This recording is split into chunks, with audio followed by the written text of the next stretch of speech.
Дякую. Давай.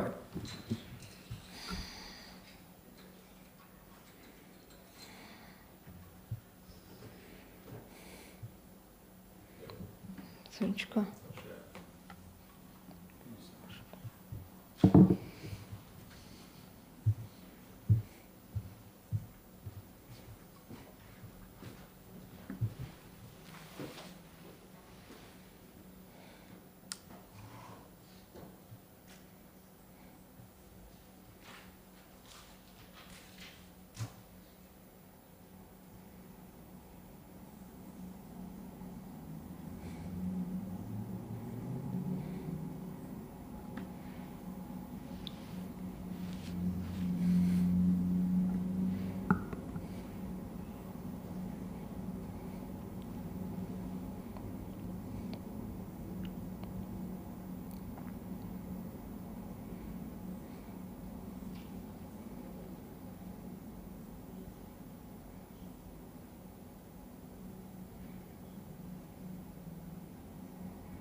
Добрий Good afternoon. It's my pleasure to see every one of you join us in Ukraine Media Center Ukraine Forum. We continue our operation today. It's day 621 of the full-scale invasion of our homeland by Russian aggressor.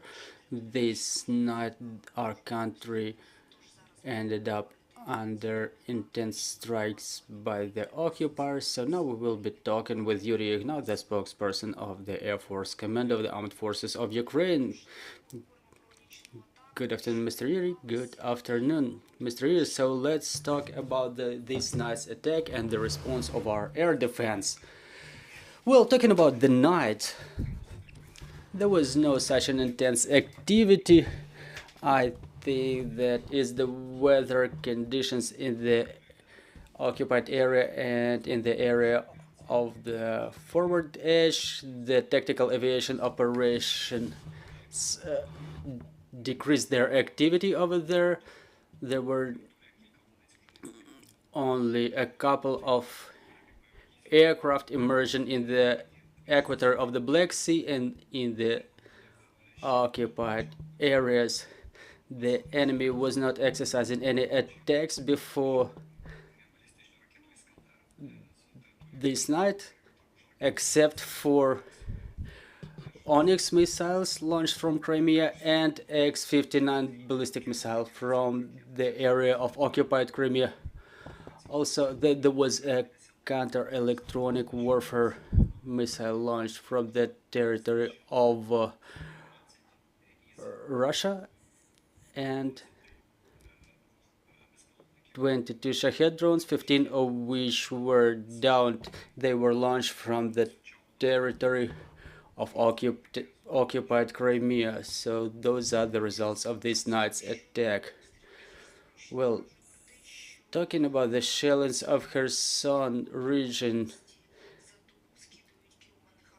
now the Russians used the record number of guided aviation bombs to inflict strikes in that area. Well, you probably follow all the news. So yes, the number of guided aviation bombs launched by the enemy is growing. Fortunately, they don't use the regular aviation bombs because the air defense forces control the skies over the territory under Ukrainian control. So this is what we were talking about multiple times, that control of the air provides certain positive results in terms of battle operations. This is why the enemy resorts to using the guided aviation bombs, using which they can inflict strikes on a distance from about 50 kilometers from the forward edge of the battle area or the state border, and from the altitude of more than 10,000 meters they launch a guided aviation bomb that unfolds its wings and flies to its target. So it flies those 50 kilometers plus 20-30 above the territory of Ukraine to inflict a serious amount of damage if it targets Very frequently they don't hit the intended target, and the enemy tries to achieve quality through quantity of those aviation bombs. We were observing the use of them in Borislav district of Kherson region, but now we see the enemy using the guided aviation bombs all along the forward edge of the battle area.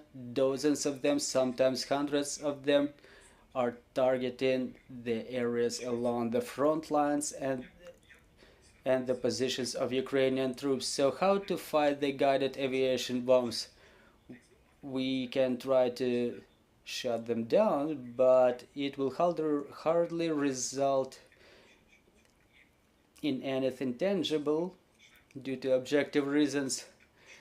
So we should suppress the activities of tactical aviation, Su-24, Su-25, and other carriers that we should counter using the air defense capabilities with a long range radius. Also, what would be efficient against them is the tactical aviation of Ukraine, something that we aspire to. I'm talking about F-16 fighter jets, the modernized F-16 jets, not of the earlier versions, but the newest line 7072, maybe even a little bit older models that can ensure good results. Mr. Yurii, the strike on the shipbuilding wharf in Kerch, we know that caliber missile carriers were damaged, and the Russians said that they were able to down 15 missiles. So how real are those comments, those statements? Well, talking about the strike itself, Mr. Mykola Levchuk, the commander of the Air Force, in a manner inherent in him, he said that our pilots worked as if with scalpel. So probably he tipped off that they were French cruise missiles. Everybody remembers Storm Shadow, but there is a similar missile scalp. We would like to have a German Taurus model as well. So the commander summarized that there is a result: an enemy vessel was damaged, a carrier of caliber missiles. It's a new ship which was not able to make a single go out on a single battle mission. It was only in a testing phase.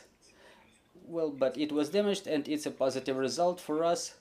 But still, they have sufficient number of caliber carriers in the Black Sea basin, so we have a lot of work to do over there. So the Russians say they downed a number of missiles, but I cannot comment about the number of the missiles that were launched or downed by the enemy. If we check the statistics of the Ministry of Defense of Russia, well, they say they shut down 20 of our aircraft per week. They shut down hundreds of ATACMS and HIMARS missiles. So let's not say that the cruise missiles cannot be downed, those manufactured in France and Great Britain. All of them can be downed using the air defense capabilities, but the Ukrainian command uses different tricks to decrease the number of those missiles that can be downed. Mr. Yurii, talking about the operation of our air defense forces. Recently, there was a post of Vitaly Kim about formation of the mobile teams who work with the drones. It's no secret for anybody that the war of drones and the amount of drones in the skies is a colossal number. So How efficient is the operation of such mobile teams, and how does the tactics of operation of our air defense forces change in this regard? Well, Vitaly Kim has a very serious piece of work. Mykolaiv region, they're being attacked by Shahed drones very frequently, not only Shaheds, but also the Russian manufactured the reconnaissance drones. The war against drones are the realities that we've got a year ago. Like, for example, a year ago, there was no even such an intensity. Like, why am I talking about the year? Because there are FPV drones coming. We have to develop the counter-electronic defense systems to fight them. The mobile fire teams are going to grow in numbers because there is no other way of protection than by numbers. We have to understand that the branch network of air defense has to defend the strategic facilities in the state. They have to protect us against the Russian aviation in Ukrainian skies. And to work in a longer range, the mobile fire teams is a step that the military command of the state had to take to protect the infrastructure facilities and other military and civil infrastructure facilities that can potentially end up under enemy strike, because the radius of application of mobile fire teams is not so long. If a drone flies like 2 kilometers from them, that they can use a machine gun or air defense cannon. So we need a large number of such teams to cover all of our territory. But Ukraine is different. This landscape is different. There are forests, there are hills and elevations. If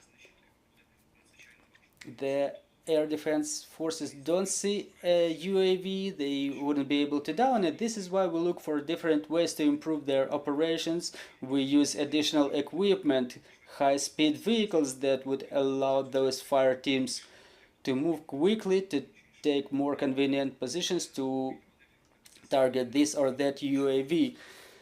They ensure better results, but again, we have to have the modern air defense capabilities, modern equipment capable of destroying UAVs in automatic mode, or even better, to have sufficient number of electronic warfare capabilities. Thank you very much, dear colleagues. Do we have any questions on the floor? Well, please check your microphone. It was reported previously that the enemy launches a large number of Shaheds to study our system of air defense. And hence the question, was the number of such reconnaissance sorties increased? And if so, then in which regions? And are military representatives draw any conclusions from that? Well, I don't know about the conclusions, but we document all such sorties. We understand why the enemy launches this or that number of UAVs in this or that area. Just check out our Telegram channel. The air defense reports on all of the targets, and those who don't react the map of the air raid alerts, they can react to our messages that the threat is there, that there are UAVs coming your way. So they can launch like 10, 15 or 20 UAVs that spread across the regions, even reaching the western borders of our state. And that the main goal is the damage of some facilities. One way or another, drones are aimed at destruction of certain facilities, but their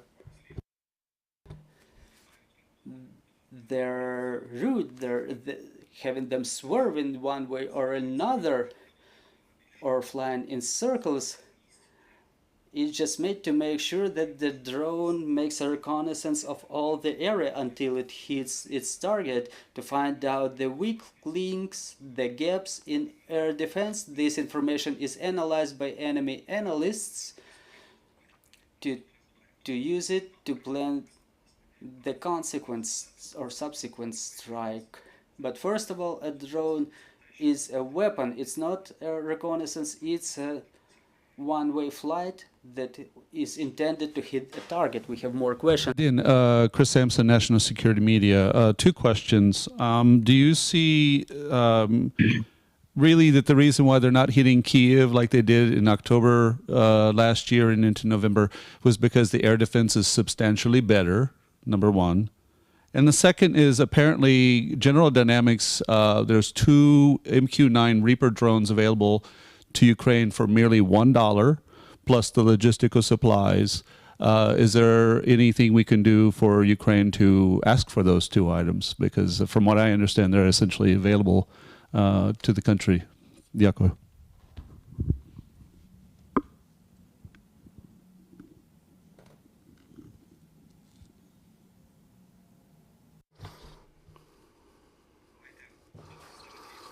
Well, let's start with the topic of Kyiv. Well, it is frequently said that Kyiv is protected better or worse. That's a dangerous topic to discuss because we have all of the Ukraine protected to a certain extent. Kyiv, as a center of a country, as a heart of our country, is always under the strike of the enemy. Even this year, if we check out the statistics, we can see what was the number of drones and missiles that were targeting the capital and the region. All of the Kinzhals, all of the Iskander-M ballistic missiles, cruise missiles, drones. So where enemy focuses the more of its attacks, we need to bring the best protection there. The enemy attacks the regional capitals where different facilities work. The enemy wants to damage. They don't only target the military but also the civil infrastructure. They try to hit our port facilities, grain silos, oil silos. The enemy wants to hit all of those things to break Ukrainian resistance, and this is why Kyiv, where all of the government institutions are located, like government organizations, National Bank of Ukraine, this is all of a huge interest to the enemy, and this is why we understand we have to defend Kyiv real good, as well as other regions, as the weapons keep coming to us, air defense weapons. And talking about the second part of your question, we've already got probably the best air defense capabilities in the world. But again, talking about everything possible, we have to segregate it by numbers. Like, for example, 2 batteries of Patriot is very good, and it allows us to shut down ballistic missiles. It allows us to down Kinzhal missiles for the first time in the global practice. But it's proven that such country as Ukraine needs more of such capabilities.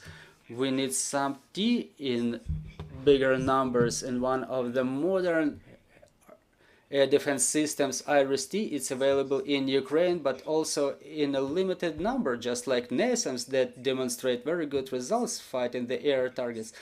So here we're talking about numbers, so we don't only have to focus attention on those air defense capabilities, but also on the capabilities such as Paladin for ground forces, something that Great Britain can supply to Ukraine. This is something that is necessary to shut down Shahed drones. Russians started manufacturing them in Russia, and we need such capabilities that would allow us in automatic mode to destroy those targets with 100% result. It was already demonstrated by the German Gepard that downs drones very successfully. Also Shaheds, not only the missiles. So such a rational use of equipment provided by the West will allow us to down Shaheds, saving more valuable missiles to defend us against Russian aviation. Mr. Yurii, and the last question about the air defense capabilities, we all remember the calls from our political leadership to our Western partners to lease those air defense capabilities to us. So have we proceeded to some results in these negotiations? Well, look, how do you imagine it? Like, let's take Japan. Can they lease a half of their air defense capabilities to us? This is hardly possible. I was commenting it back then when we were taking some air defense capability to reinforce this or that area. So we've taken it, we turned it back in. Well, but it didn't get some global nature. No one would lease their air defense capabilities because they're top topic in the world. We expect the manufacturing to grow, first of all, in Germany to supply us with Iris-T, to supply us with Patriots and missiles for them. They work just wonderfully. We were able to witness it. And obviously we have to grow our NASAMS capabilities that provide 100% results. Also, we see the operation of Hawk in Ukraine, which is a modernized system which works pretty well, just like other types of weapons. We currently need to grow the number of our air defense capabilities. In fact, we have everything we were asking from the Western partners. But talking about the numbers, we need more of them because the enemy continues to inflict more and more strikes. Thank you very much for joining our broadcast. I'm reminding you, joining us was Yurii Ihnat, the spokesperson of the Air Force Command of the Armed Forces of Ukraine, and I would like to thank our security and defense forces for opportunity to hold events like this, and we continue working for the sake of our victory. Glory to Ukraine.